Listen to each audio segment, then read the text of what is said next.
Hey, I received a really good viewer question regarding plugins and home recording and digital audio workstations. So I want to thank Yorick021 for sending in this question. And here's what Yorick says. He says, hey, great content as always. I don't know if you have a video about it already, but an explanation of new stuff like plugins would be greatly appreciated. I have a modeling amp and hear more and more about plugins and how easy and good they are. How do they work? What equipment do you need for sound output? How do I connect my guitar? With these innovations, are real amps still worth it? Those kind of questions would be really helpful if you could make a video about that. It's a really awesome time in music right now because never has there ever been so many options available to us for crafting awesome guitar tones. And the technology has gotten so good. And a lot of these plugins just sound so awesome, and they're just so much fun to use, and they really spark the creativity, and they make things very simple and convenient. You think of a guitar plugin as like an amp simulator that you could use digitally. So you could, plug into your computer or use it for recording. And once downloaded and installed, a guitar plugin could be used a couple of different ways. It could be opened up inside of your DAW, which is a digital audio workstation, which we'll talk about in a minute. And applied to a track, much like you would add like a effect like reverb or chorus, right?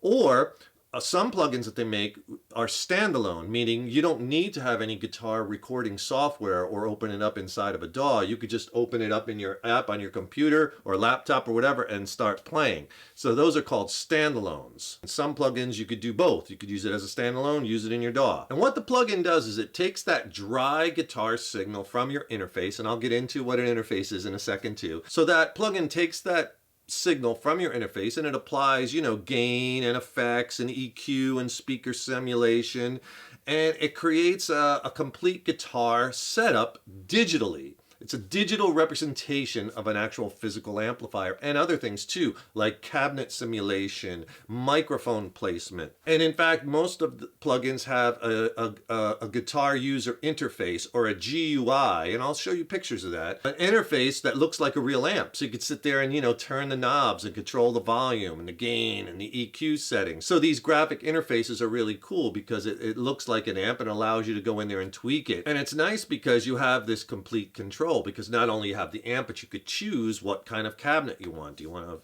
a 212, a 412, a 410, right? A 112, whatever, as well as you could choose which microphone you want to use. You want to use a dynamic mic, a 57, a ribbon mic, and you could choose the mic placement. So you could really get down into the nitty-gritty of a complete guitar setup and exacting specifications. So what do you need to connect your guitar? How do you do it? And what do you need to run these plugins? Well, first of all, you need an interface, right? And I'll show you pictures of the interface that I use. I use an older interface. I've had it a long time, a Steinberg UR22. It does a great job. But basically what an interface is you plug your guitar right into it with a 1/4-inch cable. And what that interface does, it has converters in it or inverters in it. And it kind of takes your guitar signal and it converts it into the digital signal, zeros and ones, and then shoots it into your computer. You connect it to your computer, and this way your computer can understand it, you can manipulate it, and you could save it. So you can't just take your guitar and plug it into the back of the computer. You got to have an interface. It won't sound right. There's lots of types of interfaces out there, and the interfaces have come a long way. And you could get one used really cheap now. You can get one used $50, $75. Like I said, I like that Steinberg because it has some really good features that I like. It has really good preamps in it. You want to get an interface with good preamps. The Steinberg has XLR connections as well as 1/4-inch connections ins, which is important because a lot of times I'm running vocals, recording vocals through it, or I'm running an acoustic guitar that I'm miking through it. This one also, you might want to get one if you want to use headphones. It has a headphone out, so you can listen with a headphone level. You want to have that level too, control, to be able to adjust the volume of the headphones.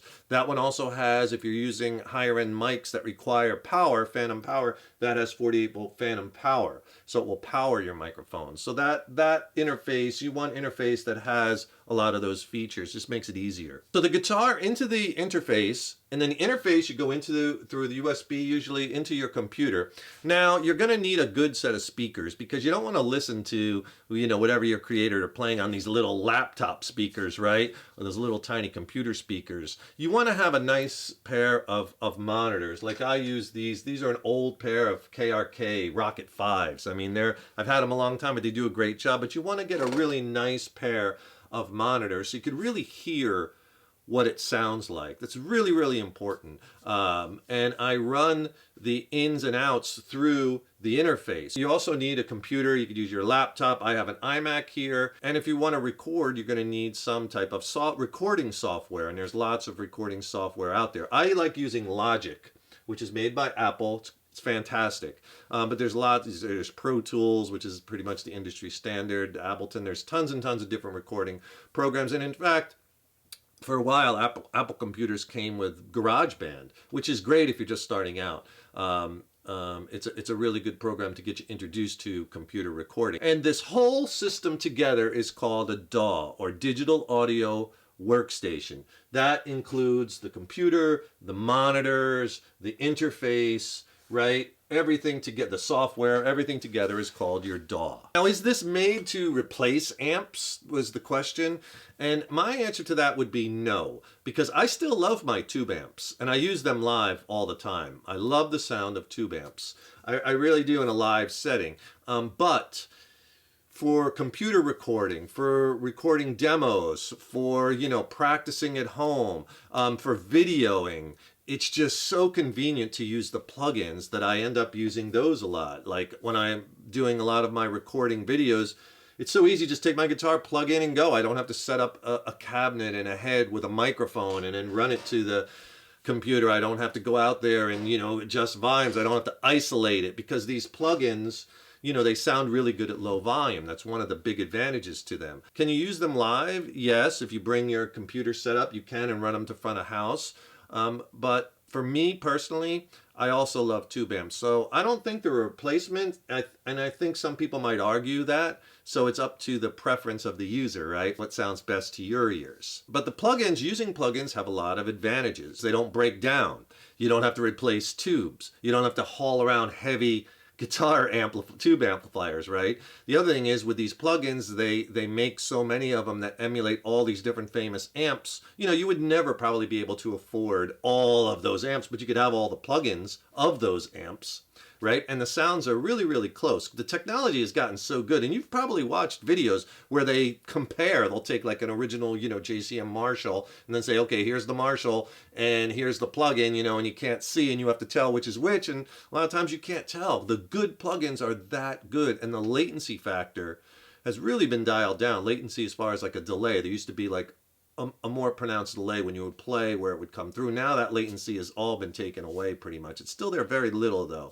And the better plugins really react like an actual guitar amp. You know what I mean? Like you have that feel, that amp in the room kind of feel, and it feels and reacts dynamically like an amp. They're just gotten so good, and it's so much less expensive than going out and buying all these different amplifiers, as well as you'd have to have all that space to store them and haul them and whatnot, and you don't have to do that with the plugins. They sound really good at low volume. A lot of time my tube amps, I really have to crank them, get the tubes hot, get them talking to each other, the tubes, to get a really good sound. So I have to isolate the amp separate so it doesn't bleed into all the other mics. The other thing that's a big advantage to using plugins, if you're recording guitar, you could record your guitar clean, and then you can take it on a track and then apply all the different plugins, right? You don't have to play the same part over and over again through amp 1, amp 2, amp 3, amp A, amp B. You can just take it and just apply the plugin, see how it sounds. I don't like that one, apply a different plugin. Oh, I'll apply a different plugin. You could have an endless stream of amps through your guitar parts. So that's a big advantage of something that you really can't do unless you have tons and tons of physical amps. So they're easy to use, super, super convenient, super consistent sound. And it really makes recording easy, right? So they have a lot of advantages. Now, disadvantage-wise, there are some disadvantages to the plugins. There's still a lot of plugins out there that aren't as good. And those don't, to me, they sound a little bit too digital, a little too thin sounding. The real good plugins sound awesome, but there's still a lot of them out there. So you have to kind of be concerning. Find the ones that sound best to your ears. But some of them out there, to me, sound a little bit too digital, a little too thin. Also, some of them out there don't have that kind of feel like an amp. They're not as developed, or they're not as dynamic to the touch as a real amp is. But the better plugins are. But there's good ones out there and not so good ones. So I think it's really easy to get started using plugins, having fun and enjoying them. All you really need is obviously your guitar, your interface, or your computer. Again, you could use the plugin as a standalone if it's a standalone plugin, a good set of studio monitors, right? So what you want to do to get started is, find some plugins that sound good to your ears. And, dictated by the style of music that you like, go to the manufacturer's websites and listen to them. And a lot of the manufacturers of plugins now offer free trials. You could try the plugin for 7 days or 14 days, see how you like it. Neural DSP is one of my favorite. I have a bunch of their plugins. They make some killer plugins. I like the Archetype Plini. I use it all the time. I use the Archetype Petrucci is good. The Archetype Abasi I've tried is really good. The Archetype Nali I like as well.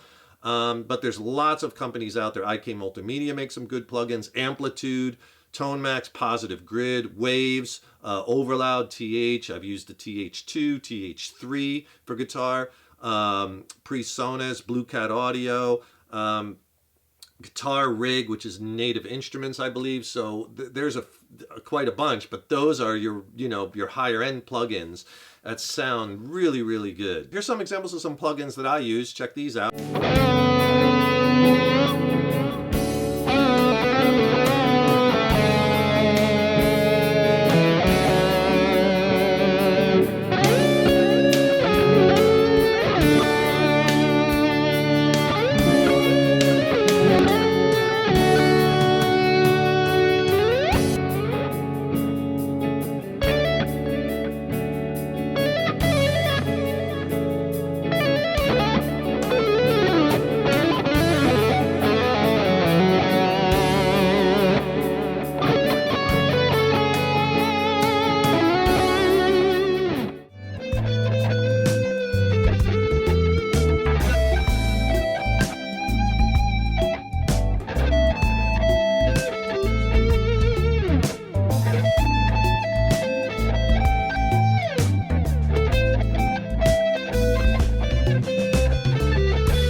For me, they're not going to replace real tube amps, but, I use them both. And lastly, I would say if you're going to do it, keep it simple at first. You don't need a lot of really expensive equipment. If you don't have a digital audio workstation or components yet, but you have a computer, get just a simple used, good, solid interface with good preamps. Get a set of, decent monitors, studio monitors. Again, you could get those used fairly cheap too, but get a good set of those. And if you want to get some recording software, Logic, I think you can get for about $200, $300, I think.